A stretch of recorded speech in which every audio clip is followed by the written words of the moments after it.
HK, perampok yang gasak belasan jam tangan mewah di sebuah toko di Pantai Indah Kapuk 2, Kota Tangerang, Banten, akhirnya diciduk polisi.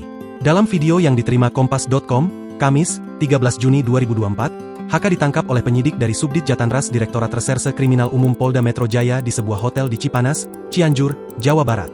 HK ditangkap pada Selasa, 12 Juni 2024, sekitar pukul 18.50 waktu Indonesia Barat di kamar hotel nomor B202.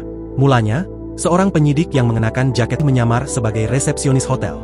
Ia mengetuk pintu kamar HK dengan maksud mengantarkan air minum. Pelaku yang disinyalir tak curiga kemudian membuka pintu kamar dengan santai.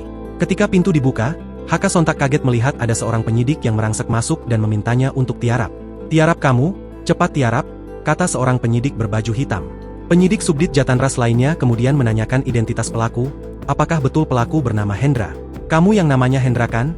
tanya penyidik sambil merekam video. "Iya Pak, saya Hendra," jawab HK. Setelah itu, penyidik menanyakan di mana keberadaan jam tangan mewah yang dicuri oleh pelaku.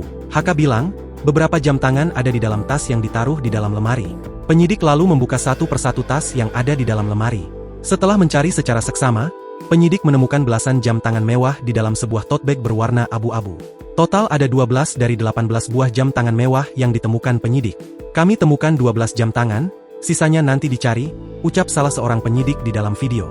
Setelah barang bukti didapatkan, HK kemudian digiring penyidik ke mobil yang terparkir di depan hotel. HK lalu dibawa ke Mapolda Metro Jaya untuk menjalani pemeriksaan lebih lanjut. Sebagai informasi, HK melakukan aksi perampokan jam tangan mewah di sebuah toko kawasan PIK 2 pada Sabtu, 8 Juni 2024. Ia merampok sambil menodongkan senjata tajam kepada pegawai yang ada di dalam toko. Total ada 18 jam tangan mewah berbagai merek yang diambil HK. Pemilik toko disebut menderita kerugian mencapai 14 miliar rupiah akibat peristiwa ini. Download Tribun X sekarang, menghadirkan lokal menjadi Indonesia.